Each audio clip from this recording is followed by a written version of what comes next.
আসসালামু আলাইকুম, welcome to my new video. তো আজকে হচ্ছে কচু শাক রান্না করে দেখাবো। তো প্রথমে কচু শাকগুলোকে আমি ধুয়ে পরিষ্কার করে নিয়েছি।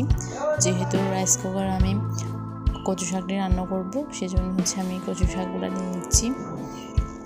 তারপর হচ্ছে আমি কচু শাকের মধ্যে পরিমাণ মতো পানি দিই। যেহেতু কচু শাকগুলোকে আমি সিদ্ধ করে নেব, সেজন্য পরিমাণ মতো পানি দিয়ে দিলাম। এরপর হচ্ছে রাইস কুকারের মধ্যে আমি হচ্ছে কচু শাকগুলো, এর মধ্যে আমি বেগুন দিয়ে নিব, দিয়ে দিব কয়েকটি কাঁচামরিচ। এখন হচ্ছে টক পাতাগুলো আমি কেটে নিচ্ছি।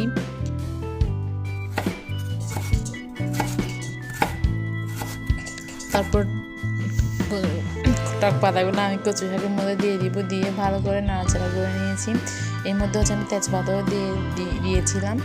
তারপর হচ্ছে এখানে আমি হচ্ছে কিছু পরিমাণ মতো একটু হলুদ এবং মরিচের গুঁড়া দিয়ে আবার নাড়াচাড়া করে নিচ্ছি। তো এরপর হচ্ছে আমি একটু মশলা বাছবো। তো এখানে ধনিয়া গুঁড়া নিয়ে একটু করে আমি জাস্ট তেল নিচ্ছি একটা কড়াইয়ের মধ্যে। এরপর এগুলো আমি হচ্ছে কচু শাকের মধ্যে দিয়ে দিব। এখন হচ্ছে আমি যে পাত্রে হচ্ছে আমি কচু শাকটা রান্না করবো, সেখানের মধ্যে তেল দিয়ে নিয়েছি এবং হচ্ছে কয়েকটা শুকনো মরিচ ভেজে নিচ্ছি।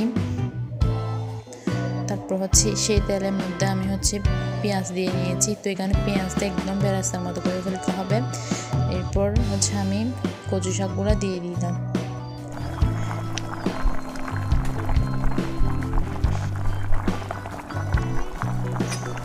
দিয়ে ভালো করে নাড়াচাড়া করে নেব।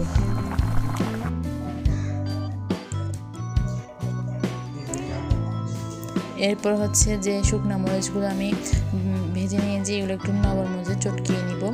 এখন হচ্ছে দিয়ে দিলাম কচু শাকের উপরে। তো এই কচু শাকটা কিন্তু চোখের জন্য অনেক ভালো, আবার স্বাস্থ্যের জন্য। তো কার কাছে কেমন লেগেছে ভিডিওটি অবশ্যই কমেন্ট করে জানাবেন। আল্লাহ হাফেজ।